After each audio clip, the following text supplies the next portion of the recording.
दोस्तों स्वागत है आपका मेरे YouTube चैनल में। आज का हमारा टॉपिक है कि ट्रांसफार्मर में हमिंग साउंड क्यों होता है। तो आज हम जानेंगे उसके बारे में। ट्रांसफार्मर में हमिंग साउंड क्यों आता है, भाई क्यों आता है, पता है आप लोगों को? नहीं आता है तो प्लीज इस वीडियो को पूरा देखें। तो क्या आप लोगों ने कभी सुना है हमिंग साउंड? बड़ा बेकार सा साउंड है ना। हमिंग किस तरह का साउंड है ये? आप लोग ने जरूर सुना होगा। कभी ट्रांसफार्मर के आसपास जाएंगे जब उसमें लोड हो, यानी ट्रांसफार्मर ऑन हो, जब उसमें सप्लाई आती हो, उसके आसपास जाएंगे तो आपको एक हमिंग साउंड, एक साउंड उसमें से सुनाई देगा। आज हम उसके बारे में चर्चा कर रहे हैं। उसके बारे में जानने से पहले हम देख लेते हैं ट्रांसफार्मर का जो कंस्ट्रक्शन होता है, यानी ट्रांसफार्मर बनता कैसे है, उसके बारे में देखना बहुत ही ज्यादा जरूरी है कि हमिंग साउंड क्यों आता है। क्योंकि हमिंग साउंड जानने के लिए हमें उसका कंस्ट्रक्शन देखना ही पड़ेगा। किसी भी चीज के लिए, किसी भी चीज से अगर कोई आवाज आती है तो क्यों आती है, तो उसके लिए हमें उस चीज को जानना पड़ेगा। तो चलते हैं, जानते हैं ट्रांसफार्मर को। ट्रांसफार्मर है क्या? ट्रांसफार्मर एक स्टैटिक डिवाइस है, इलेक्ट्रिकल डिवाइस है जो वोल्टेज को एक जगह से दूसरी जगह ट्रांसफर करता है। या तो वोल्टेज को ऑफ करेगा या बढ़ाएगा या उसको कम करेगा, बट हमारा जो एनर्जी होता है उसको वो चेंज नहीं करता। इसका मतलब कि अगर इधर वोल्टेज हम लो दे रहे हैं तो उधर वोल्टेज हाई होगा, करंट में डिफरेंस होगा। यानी कुछ भी करके जितना यहाँ पे जो पावर दिया है, जो एनर्जी दिया है, हमारा पावर एनर्जी वहाँ पे सेम होगा। ये चीज को हमेशा याद रखें अगर ट्रांसफार्मर की बात कर रहे हैं तो यहाँ पे देख लेते हैं ट्रांसफार्मर का कंस्ट्रक्शन होता कैसे है। हमने देखा होगा कि ट्रांसफार्मर नॉर्मली किताबों में पढ़ते हैं, कभी खोल के तो देखा नहीं है। अब देख भी सकते हैं, आपके रेडियो टेलीविजन वगैरह में छोटे ट्रांसफार्मर लगे होते हैं, उसको डीसी करने के लिए उसको देख सकते हैं। वो क्या होता है, कुछ इस तरह का कोर होता है, वो कुछ इस तरह का होता है। ये एक आपस में जुड़ के इस तरह का कोर बनता है। एग्जैक्टली वो होता है इस तरह का है। हमारे कोर इस तरह के होते हैं। हमारा एक ई शेप का होता है और एक आई शेप का होता है। उसको हम अच्छी तरह लेमिनेट करके एक आपस में साट करके एयर गैप को जितना हो सके उतना कम करके एक मोटा सा कोर बनाते हैं, जो आप इधर साइड में देख सकते हैं। फिर भी आपको समझ में नहीं आया तो हम क्या कर सकते हैं भाई, तो देखते हैं ये कोर कैसे बनता है। तो कोर ऐसे बन गया, इसमें बहुत सारे आई शेप और ई शेप के कोर मिलकर के इस तरह का एक मोटा सा कोर बनता है। उसके ऊपर हम कॉइल को ऑन करते हैं, यानी कि उस पे कॉइल को बेर देते हैं, कॉइल को लगा देते हैं। यहाँ तक हम पहुंच गए। यहाँ पे पहुंचने के बाद एक और बात है कि या तो ट्रांसफार्मर हमारा स्टेप डाउन होगा या तो ट्रांसफार्मर हमारा स्टेप अप होगा। दो तरह के हमारे ट्रांसफार्मर होते हैं। ट्रांसफार्मर हम यूज ही इसीलिए करते हैं कि हमें वोल्टेज अप करना है या डाउन करना है। जहाँ पे जिस तरह की जरूरत होती है उस तरह का हम ट्रांसफार्मर यूज करते हैं। तो हम यहाँ पे देख रहे हैं कि हमिंग साउंड क्यों आता है। इसको भूलना नहीं है, पढ़ते वक्त इसको भूलना नहीं है, नहीं तो पता चला कि हम कर क्या रहे हैं, हम पढ़ क्यों रहे हैं, हम ये जान क्यों रहे हैं। तो हम यहाँ पे देख रहे हैं कि ट्रांसफार्मर में हमिंग साउंड क्यों आता है। उसके लिए हम ट्रांसफार्मर को देख रहे हैं, उसका कंस्ट्रक्शन देख रहे हैं। तो यहाँ पे हमने देखा एक कॉइल है और एक दूसरा कॉइल है। ये हमारा प्राइमरी कॉइल हो गया, ये हमारा सेकेंडरी कॉइल हो गया, और ये जो है हमारा वो स्टेप डाउन ट्रांसफार्मर है। अब एक स्टेप डाउन ट्रांसफार्मर है तो हम मान लेते हैं कि हमने यहाँ पे 11 के भी दे दिया। अब बहुत सारे बच्चों को मन में ये आता होगा भाई 11 के भी क्यों, और क्यों नहीं, तो और भी दे दो भाई, क्या जाता है। हमने 11 के भी दिया, तो यहाँ पे हमने 11 के भी दिया और यहाँ पे हमने 415 वोल्ट ले लिया। आसान है। तो यहाँ पे हमने 11 के भी दिया, 415 वोल्ट ले लिया, यानी कि 15 वोल्ट हमने ले लिया। अब क्या हुआ, ये ऐसे तो नहीं हो गया, यानी दे दिया ले लिया। इसके अंदर कुछ प्रोसेस होते हैं। अब वो प्रोसेस होता क्या है, जब इसमें हम सप्लाई देते हैं, इस कॉइल में हम सप्लाई देते हैं तो ये इलेक्ट्रोमैग्नेटिक फील्ड बनाता है। अब ये क्या होता है, इसके बारे में कैसे बताएं आपको, तो आप मेरा वीडियो है, आप इसे देख ले, आसानी से समझ में आ जाएगा। हर चीज तो नहीं बता सकते भाई। इलेक्ट्रोमैग्नेटिक इंडक्शन क्या होता है, आप फैराडे लॉ पढ़ लें, फर्स्ट सेकेंड आपको अच्छी तरह पता चल जाएगा।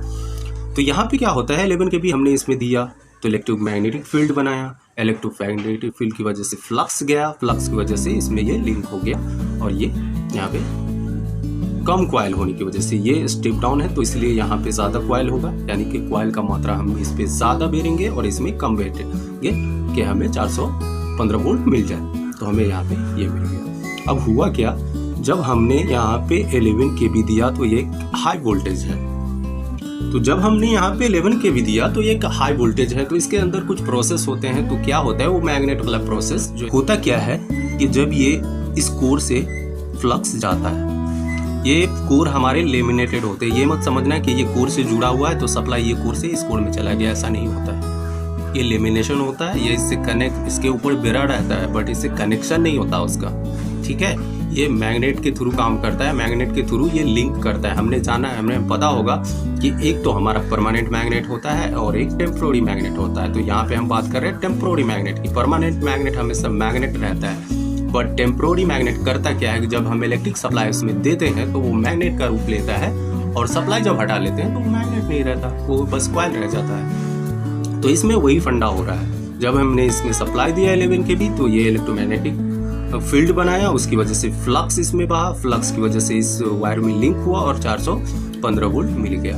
तो यहाँ पे हमने देखा 11 के भी हमने जब दिया तो हमने यहाँ पे देखा है कि बहुत सारे कोर, पतले पतले कोर 0.6 mm के कोर हमने इसमें लगाए हैं और एक मोटा सा कोर बनाया है। तो उस कोर के अंदर मान लेते कि हमने ऐसे कोर रखा है, एक दूसरा तीसरा, मान लेते ये बहुत ज़्यादा लेमिनेटेड है, थोड़ा सा भी जगह नहीं है, लेकिन फिर भी हमने इसे मशीन से पूरी तरह टाइट कर दिया, फिर भी थोड़ा ना थोड़ा इसमें जगह रह ही जाता है। उसकी वजह से उसे हम एयर गैप,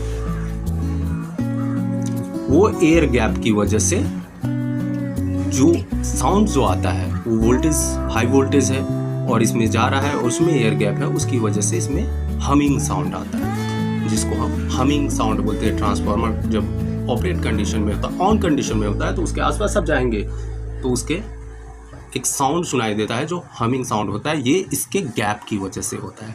गैप नहीं होता तो साउंड नहीं होता। अब बात ये भी आती है दिमाग में कि गैप क्यों, हम कोर क्यों यूज़ करते हैं, हम सीधा एक आयरन क्यों नहीं यूज़ कर देते, उस तरह कटिंग कर लें, इस तरह के शेप में कटिंग कर लें आयरन को और उस पर कॉइल बेर दें। तो भाई ऐसा नहीं होता है। बहुत सारे ऐसे साइंटिस्ट हैं जो बहुत ही मेहनत करके इसका इजाद किया है, ये भी कर सकता था। इसमें एक बात है, जो हमारा एडी करंट लॉस, आपने ट्रांसफार्मर में पढ़ा होगा, एडी करंट लॉस जो बहुत ही ज़्यादा ज़रूरी है इसको कंट्रोल करना। उससे क्या होगा, अगर हम एक कोर दे देंगे पूरा आयरन का, उसमें एयर गैप नहीं होगा, वो पूरा एक मोटा सा एक आयरन होगा, तो हीट ज़्यादा होगा, हीट ज़्यादा होगा तो लॉस ज़्यादा होगा और एडी करंट होगा, तो उसकी वजह से हमारे ट्रांसफार्मर ज़्यादा हीट होंगे और लॉस ज़्यादा होगा। इसलिए हम एक पूरा कोर नहीं देते, हम एक स्टील का एक स्टिप काट करके आई शेप में, ई शेप में उसको एक आपस में साट करके एक मोटा सा कोर बना करके उस पे कॉइल को लगाते हैं। तो बात ये है कि हम उस पे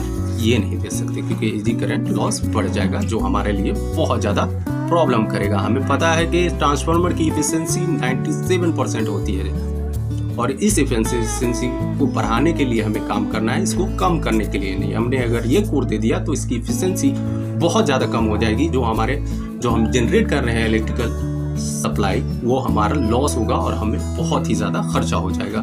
इसलिए हम ये वाला कोर यूज़ करते हैं। तो अगर इंटरव्यूअर अगर आपसे पूछता है कि हमिंग साउंड क्यों आता है भाई, तो आपसे ऐसे तो नहीं पूछेगा कि हमिंग साउंड क्यों आता है भाई।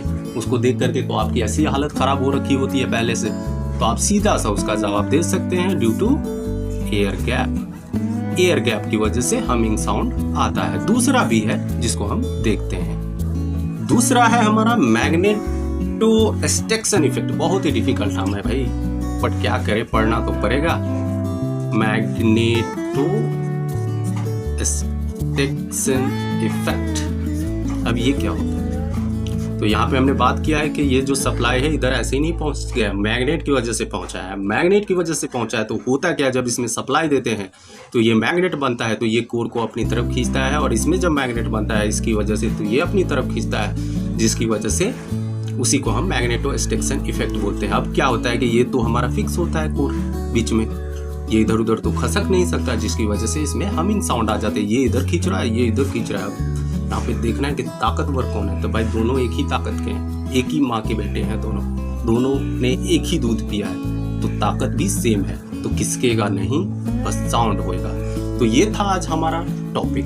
अगर अभी तक आपने मेरे चैनल को सब्सक्राइब नहीं किया तो आपका मन कर रहा है तो कर ले, नहीं कर रहा है तो ना करें। मिलते हैं आपसे अगले वीडियो में अगले टॉपिक के साथ, तब तक के लिए बाय बाय, टेक केयर।